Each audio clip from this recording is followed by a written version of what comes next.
Whirlpool का tell turn unit है और इसमें क्या है मतलब कंप्रेसर जो है ऑन नहीं हो रहा है। हालांकि ये इन्वर्टर मॉडल है, इससे पहले इन्होंने क्या है पीसीबी रिपेयर कराई थी और उसके बाद कोई टेक्नीशियन आया उसने इंस्टॉल किया और उसके बाद क्या है फिर इसमें दिक्कत आना स्टार्ट हो गई और ये ऑन नहीं हो रहा है इसका कंप्रेसर। तो सबसे पहले हमने चेक किया, उसके बाद देखा तो इसका जो मतलब इसके इंडोर से जो सप्लाई है आउटडोर तक आ रही थी, बट इसमें एक मिस्टेक थी वो मैं बताऊंगा। बट उससे पहले मैं एक चीज़ और बताऊंगा, कभी भी आप इन्वर्टर मॉडल एयर कंडीशन लें तो वहाँ पे एक चीज़ का ध्यान रखें। ऑटो यूनिट में क्या होता है वो लाइट बिलिंग करती है ऑटो यूनिट में, पीसीबी जो होती है वहाँ पे, तो आप उससे क्लियर कर सकते हैं। और उसके पीसीबी के ऊपर एक कवर लगा होता है जिसमें सारे एयर कोड लिखे होते हैं। तो फिलहाल यहाँ पे जो दिक्कत थी इनकी वायर जल गई थी, तो इन्होंने क्या करा वायर जल गई, जो भी इसके सारे तार निकाले ऑटो यूनिट के, मतलब जो टेक्नीशियन आया था उसने ठीक करा, सब कुछ ठीक था, उस समय चल रहा था।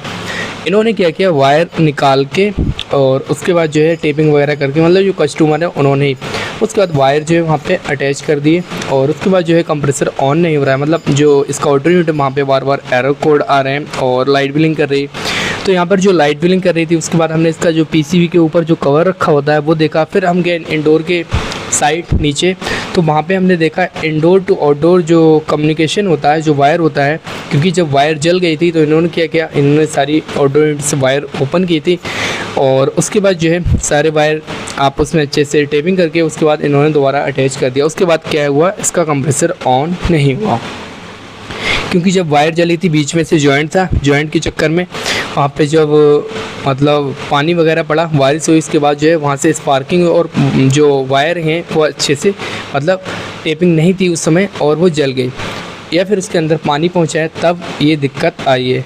तो वहाँ पे दोनों वायर आपस में अटैच हो गई, इस वजह से वो वायर जल गई, जो लीड थी जहाँ पे जॉइंट था वो जल गया। फिर इन्होंने दोबारा जॉइंट किया, उसके बाद जो है इसको ऑन किया, ये ऑन नहीं हुआ ऑटो यूनिट।